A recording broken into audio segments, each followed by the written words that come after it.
Muy buenas a todos, chicos, ¿qué tal? Soy Javier, soy tocinillo de Agupasión. Tenemos hoy un nuevo análisis, en este caso el espectacular proyector de Sony 4K VW290ES. Vamos allá. Bueno, lo primero de todo es comentaros que si me estáis viendo así es básicamente porque así por lo menos me podéis ver mejor, porque el proyector es tan oscuro, es decir, requiere una sala tan oscura que no se me veía nada, así que decido grabarlo aquí en el cuarto. Además, aumentando la calidad de sonido de grabación, me escucharéis mucho mejor y también me veréis un poquito mejor, ¿no? Así que, como decía, tenemos el proyector de Sony.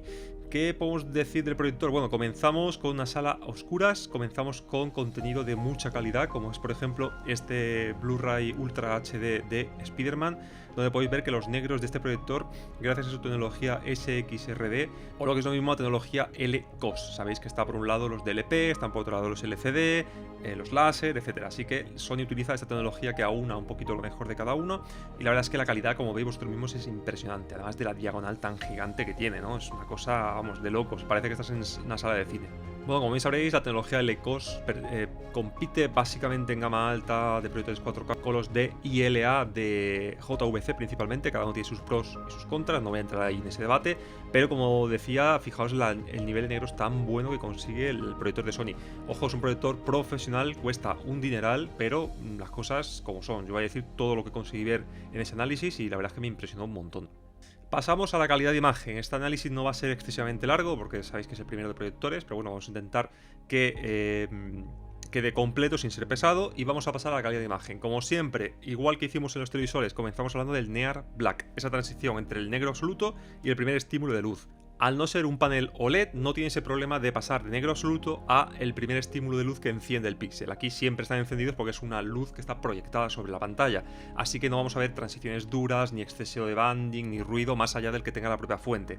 Hemos puesto, como veis de fondo, el trozo de Juego de Tronos, que es una escena muy complicada, y no hemos visto ni rastro de esos problemas que sí que vemos en algunos paneles OLED, sobre todo de generaciones anteriores. Aquí la transición se hace perfectamente, además de que, como veremos en el apartado de procesamiento de vídeo, con el gradación suave la cosa mejora aún más.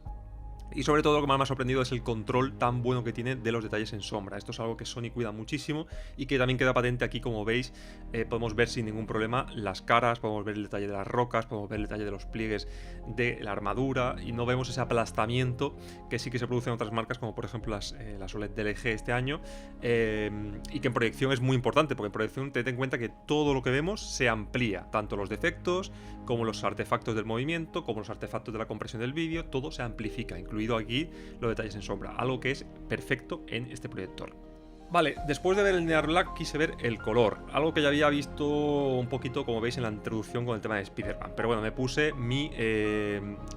la sonda para ver cómo estaba de color y me pasó una cosa muy curiosa, es que es exactamente el mismo problema que tienen las Bravia XR nuevas, la 80J, 90J, y en parte también las X85 y X90, como veis aquí a mi izquierda tengo la X85.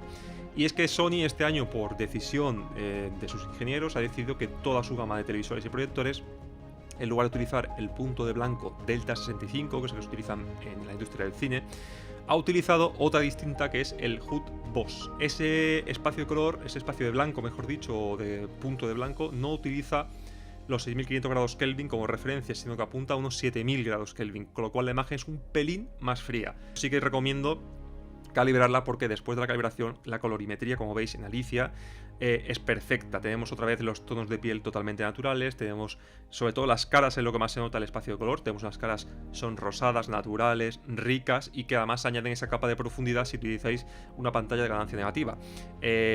Con la gran diagonal que podemos llegar a proyectar con esta bestialidad, tenemos lo más parecido al cine que yo he visto nunca en casa, así que muy recomendable calibrarla, sobre todo tanto el proyector como los televisores de Sony de este año. En mi opinión es casi la mejor inversión que podéis hacer para mejorar la calidad de imagen.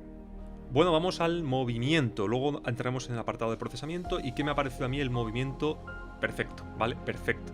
Tened en cuenta que Sony extrapola mucho de lo que tiene de la sección Pro, como es este proyector, a sus televisores. Eso ocurrió en el 2017 con la primera OLED que sacaron, que fue la A1, y viene de aquí todo lo que vimos a partir de ese año. Entre esas cosas es la opción de Motion Flow.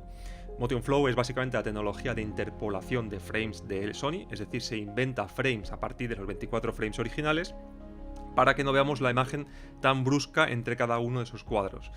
En proyector, ¿qué pasa? Que el píxel no es tan rápido como en un OLED, con lo cual no tenemos esa transición tan brusca entre cuadros. Pero al ser tan gigante la imagen, todo se acentúa y eso incluye la transición entre cuadros, ¿vale? Se ve excesivamente brusca el cambio entre un frame y otro, con lo cual el Motion Flow viene a arreglar ese problema. Y como es tan configurable y es tan bueno, si lo ponemos en valor mínimo, nos va a crear los frames mínimos para no perder la sensación original del cine y tampoco ver el efecto telenovela ni tampoco generar artefactos. Como veis de fondo mientras hablo en la película típica de Capitán América, de la escena de la lucha, que viene muy bien para ver los artefactos, no encontramos ni rastro de artefactos. Me refiero a esos ruidos digitales, esos cuadritos transparentes que aparecen alrededor de las caras, del pelo, sobre todo cuando se mueve. En Sony lo cuidan muchísimo, la imagen es completamente natural y por cierto no tenemos nada de judder, dado que el proyector puede cambiar perfectamente los hercios entre 60, 50 y 24 o 23,97,6, siempre y cuando el reproductor también admita esta funcionalidad, con lo cual en mi caso en la Nvidia Shield no había ningún problema. Perfecto, el movimiento es algo que ya me esperaba. Y bueno, para acabar casi el 90% de la review, tenemos que hablar del procesamiento de Sony. Esto os va a parecer un calco de las reviews de las A80, 90, X95, X90 que hemos hecho este año, pero es impresionante. No sé cómo rábanos hace Sony para escalar la imagen, que incluso este proyector que no usa el XR, usa el X1, escala perfecto. O sea, estamos viendo una diagonal, en mi caso creo que fueron 140 pulgadas. Se veía la imagen completamente profunda, con detalle, la viveza, o sea, la nitidez de la vegetación era perfecta, sin parecer artificial, que es lo más difícil en esto, porque podemos aumentar la nitidez en todas las teles, pero siempre vamos a ver muy artificial la imagen. En Sony no pasa. Como veis mientras estoy hablando, tenemos varias opciones. La estrella es el Reality Creation. Reality Creation, quien no sepa cómo funciona, es básicamente una tecnología que modifica la gama en tiempo real para hacernos percibir a nuestros ojos una mayor sensación de nitidez sin realmente aumentar la nitidez, con lo cual nos quitamos todas las desventajas de los filtros Sharpen de nitidez típicos y ganamos todas las ventajas de los filtros Sharpen. O sea, tenemos lo mejor de lo mejor. En proyección, como digo, todo se acentúa, con lo cual ver una persona de tamaño real como yo en tu pared y que además se vea nítida es increíble. La verdad es que perfecto y chapó por Sony. Eso incluye también, por cierto, todo el tema de suciedad, procesamiento, ruido, banding, que por cierto tenemos el grabación suave o smooth gradation. Como veis, se puede activar en varios modos, y igual que en las teles yo recomendaría que lo pongáis en bajo. Nos quita todo el banding de los cielos, paredes, etcétera, y se ve perfecto. Y luego, como decía, el escalado es exquisito, con lo cual si combinamos Smooth Gradation para el banding, el Motion Flow bien configurado para el movimiento y el escalado que hace el X1, en una diagonal tan grande la sensación de cine es mayúscula y sin parecer artificial, que es lo más difícil de conseguir en la imagen, os lo digo de verdad. Bueno, vamos a entrar ya en el tema del HDR. ¿Qué me ha parecido en proyección? Un poco decepcionante, ¿vale? No había visto nunca un proyector todavía con HDR 4K nativo. Si bien es verdad que funciona muy bien, tenemos una imagen que creo que rondaba los 220, 230 nits, que en HDR para proyección está muy bien. Pero después de tener un OLED, me falta ese impacto que consiguen los 750, 800, 900 o 1000 nits de los paneles OLED. Pero, como digo, esa falta de nits unido a ese aumento del nivel de negro hace que en proyección el HDR coge demasiado. En mi opinión, es mejor que utilicéis, como digo, una conversión a SDR para mantener el nivel de negro lo más alto posible. No va a haber mucha diferencia entre una imagen SDR y HDR en proyección, y además tendremos una mayor sensación de profundidad y de contraste. Luego, por otra parte, tenemos también el tema de las curvas que podemos modificar en el proyector. Tenemos dos, la de referencia. Aún así está probando contenido de todo tipo y toda variedad. Mientras hablaba habéis visto algunos. Hemos vuelto a poner, por ejemplo, el de Spider-Man. Luego tenemos Transformers. La escena del sol es muy buena para ver cómo retiene detalle. Como digo, si cambiamos las curvas vamos a ver más o menos detalle y va a bajarnos más o menos el brillo. Y luego quise poner la de Star Wars, donde la verdad es que se ve muy bien, pero claro, son películas que esas en concreto no tienen un impacto HDR muy alto. Si pasamos a otra que no os puedo poner, como por ejemplo John Wick o Mad Max, ahí la experiencia se resiente demasiado y me reafirma lo que os estaba comentando de que es mejor proyectar imágenes en SDR, en este caso incluso en este tipo de proyecto tan caro, ¿vale? En mi opinión, la proyección se ha quedado en el mundo SDR y para pasar a HDR nos hace falta una revolución en ese ámbito que vendrá seguramente de la mano de microLED. Así que, en mi opinión, opinión, como digo, y es opinión personal, os recomendaría que proyectéis convirtiendo el HDR en SDR, y ahí ya hay varios reproductores que lo hacen mejor o peor en función de vuestras necesidades. Luego, más funcionalidades para terminar. Tenemos el tema del gaming, es un proyecto que soporta Chroma 444, como dije en el vídeo de especificaciones y unboxing. Y lo más importante, tiene un input lag sorprendentemente bajo de 36-37 milisegundos, con lo cual es toda una experiencia jugar en 140 pulgadas como en mi caso. Te sientes que estás dentro del videojuego, pusimos Dark Souls como es costumbre, por ejemplo, el HDR, como he dicho, me ha decepcionado, pero el gaming no me lo esperaba tan inmersivo en un proyector. Con lo cual, si sois muy jugones, tenéis una sala dedicada, poned proyector porque es impresionante. La verdad es que es increíble. Y además, como digo, 36 milisegundos, 37, se juega súper bien y sin ningún problema. Soporta 4K 60 Hz HDR con el croma completo, con lo cual, perfecto. Eso sí, no tenemos 120 Hz, ni VRR, ni G-Sync, ni nada de esto, pero bueno, la proyección va paso a paso, va más lenta que el mundo de los televisores, y por lo menos tenemos un input lag muy respetable que se puede jugar muy bien. Bueno, vamos con las conclusiones. ¿Qué me ha parecido este proyector? Bueno, la parte positiva, y os voy a decir una cosa que no he dicho en toda la review, es que tiene el focus y la lente, ¿vale? Se pueden manejar de forma electrónica, es decir, con el mando a distancia. No hace falta irse allí a la ruedecita y moverlo, no, con el mando a distancia lo podemos enfocar y manejar la lente, el enfoque, el zoom, todo esto con el mando a distancia. Mando a distancia muy bueno, me ha gustado mucho, grande, con todas las funcionalidades, derrocha calidad, se nota que es una gama alta y retroiluminado, con lo cual no se le puede pedir más. Luego también me da cuenta que es bastante silencioso, tiene bastante brillo, de hecho, como decía, es contraproducente para el tema del contraste. Con una pantalla ganancia negativa que no pude poner, más la lámpara en modo bajo, convirtiendo el contenido de HDR a SDR, tenemos un nivel negro muy bueno y muy impactante para ser un proyector.